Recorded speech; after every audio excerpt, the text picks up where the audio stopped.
સુરતમાં આપઘાતના બનાવમાં સતત વધારો થઈ રહ્યો છે, ત્યારે ગોડાદરા વિસ્તારમાં રહેતા કાપડના એક વેપારીએ સુસાઇડ નોટ લખીને આપઘાત કરી લીધો હતો.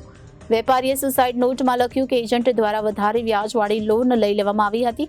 ત્યારબાદ લોનના હપ્તા ન ભરવામાં આવતા હોવાથી બેંક દ્વારા પ્રેશર કરવામાં આવતું હતું. ફોન કરવામાં આવતા હતા, જેથી ઇજ્જત બચાવવા માટે આ પગલું ભર્યું હોવાનું સામે આવ્યું છે. મળતી માહિતી પ્રમાણે ગોડાદરા વિસ્તારમાં 45 વર્ષીય રાજેન્દ્ર ચૌહાણ પરિવાર સાથે રહેતા હતા. પરિવારમાં પત્ની અને 2 દીકરા છે. રાજેન્દ્રભાઈ રિંગ રોડ ખાતે આવેલી આદર્શ માર્કેટમાં કાપડનો ધંધો કરતા હતા. ધંધામાં નુકસાન જવાના કારણે તેમણે લોન લેવાનું નક્કી કર્યું હતું. 2 જેટલા એજન્ટ દ્વારા વધારે વ્યાજવાળી લોન લઈ લેવામાં આવી હતી.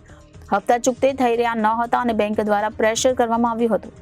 ધંધામાં નુકસાન અને લેવામાં આવેલી લોનના હપ્તા ચૂકતે ન થતા આર્થિક સંકળામણ અનુભવતા રાજેન્દ્ર ચૌહાણે અંતિમ પગલું ભરી લીધું હતું.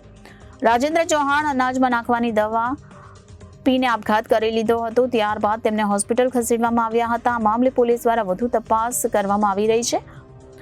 કાપડ વેપારીએ સુસાઇડ નોટમાં લખ્યું કે 2018થી વેપારમાં નુકસાન થયું હતું, જેથી આર્થિક સ્થિતિ કથળી રહી હતી. મને બેંકમાંથી ઉઘરાણી માટે વારંવાર કોલ આવી રહ્યા હતા, જેથી ઇજ્જત બચાવવા માટે મેં આ પગલું ભર્યું છે.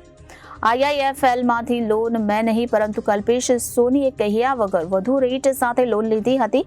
કલ્પેશને રૂપિયા આપી દેવા કહ્યું હતું, પરંતુ બાદમાં તેણે મારા ફોન ઉઠાવવાનું બંધ કરી દીધું હતું. કલ્પેશને ઘણી વખત કહ્યું, પરંતુ તે કંઈ કરતો ન હતો અને મેં અગાઉ પણ બેંકમાંથી લોન લીધી હતી, પરંતુ હપ્તો ક્યારેય મિસ કરતો નહીં. પરંતુ વેપારમાં નુકસાન વધુ જવાથી અને હપ્તા ન ભરી શકવાથી આ પગલું ભર્યું છે. મારા પરિવારના લોકોને પરેશાન ન કરતા એવું લખીને તેણે પ્રેશરમાં આવીને આપઘાત કર્યો હતો. હાલ પોલીસે સુસાઇડ નોટના આધારે વધુ તપાસ હાથ ધરી છે, જ્યારે આ મામલે દુષ્પરિણામનો ગુનો નોંધવાની પણ તજવીજ હાથ ધરવામાં આવી હોવાનું જાણવા મળ્યું છે. જેશુ ભાટી સમાજના અગ્રણીએ જણાવ્યું હતું કે સમાજના લોકો પાસેથી રાજેન્દ્રભાઈ ચૌહાણે આપઘાત કર્યો હોવાની જાણ થઈ હતી. એજન્ટ દ્વારા વધારે વ્યાજવાળી લોન લેવામાં આવી હતી અને બેંક દ્વારા હપ્તા માટે ઉઘરાણી પણ કરવામાં આવતી હતી. જે રીતે તેમણે આ પ્રેશર સહન ન થતા અને હપ્તા ન ચૂકવતા આ પગલું ભર્યું હતું. हाल पुलिस ने सुसाइड नोट ना आधारे વધુ તપાસ હાથ ધરી છે. मेरा नाम जितेंद्र सिंह है. मेरे फादर साहब का नाम राजेंद्र सिंह जी है. वो आदर्श मार्केट के अंदर व्यापारी थे कपड़े के. आज सुबह की घटना है 9:30 बजे की. उन्होंने आज सुबह 9:30 बजे मतलब पॉइजन खा लिया. उनके पास जो सुसाइड नोट मिला है उसके अंदर लिखा हुआ है कि भाई एक कल्पेश सोनी नाम का आदमी है जो लोन करता है, जो काफ़ी टाइम से मेरे फादर साहब का मतलब काम देखता है. तो उसमें ऐसा लिखा है सुसाइड नोट में कि भाई उसने प्राइवेट फाइनेंस से जो लोन लिया था तो उसका ब्याज ज़्यादा था, इसलिए उसको बोला कि भाई ये वापस कर दे, लेकिन उसने ऐसा किया नहीं. तो उसके बाद में बैंक से कॉल आने लगे और रोज़ मतलब परेशान करने लगे उनको. तो मेरे फादर साहब ने बोला कि भाई मैं मकान बेच के भी पैसा दे दूँगा, लेकिन वो बात उन्होंने सुनी नहीं और रोज़ परेशान करने लगे. कल्पेश सोनी भी उसमें शामिल था, वो भी परेशान करता था. तो उन्होंने ऐसा लिखा कि भाई ये जो कल्पेश सोनी है ना, ये मतलब अपने मतलब इसका इंटरेस्ट है ज़्यादा है, तो भाई ये मेरे को नहीं चाहिए लोन. उन्होंने रिटर्न करवाने का बोला. तो आदित्य बिरला से भी आज फ़ोन आया, उसको ये घटना बताई कि भाई उनकी डेथ हो गई. उसके बाद में भी ये कॉल कर रहे हैं बार बार. ठीक है ना, हॉस्पिटल में बैठे हैं तो भी बार बार कॉल कर रहे हैं.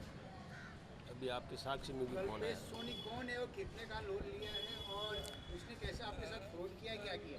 लोन की तो हमको जानकारी नहीं है, लेकिन उसमें लिखा है कल्पेश सोनी जो है वो पाली राजस्थान का रहने वाला है और यहाँ मार्केट में मतलब लोन का ही काम करता है. वो लोन डिपार्टमेंट का. आगे क्या करना चाहते हैं?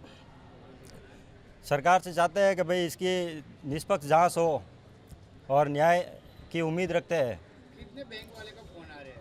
आदित्य बिरला से फ़ोन आते हैं, ऐसे IIFL से भी लोन लिया हुआ है. आपको कुछ अंदाजा है कितने का लोन होगा? उसका अंदाज़ा नहीं है हमको, क्योंकि उसकी चर्चा घर पे कभी नहीं की उन्होंने. इन्होंने जो प्रेस नोट लिखा है जो सुसाइड नोट, उसमें क्या लिखा हुआ है? उसमें ये लिखा हुआ है कि भाई मेरे जो बैंक का लोन है जो IIFL से लिया हुआ है अपने कल्पेश सोनी ने, तो उन्होंने भाई उसको मना किया था कि भाई जो मेरा लोन का ये जो है इतना इंटरेस्ट रेट पे मेरे को नहीं चाहिए, ये वापस कर ले.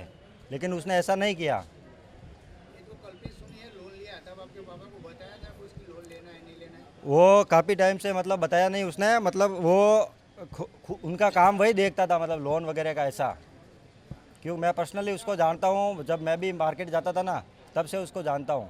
मतलब उसको ही मतलब ऐसा दे रखा था कि भाई लोन करना है वगैरह, तो सब उसको ही देते थे मेरे पापा. रिपोर्टर हितेश प्रजापति, जनादेश न्यूज, सूरत.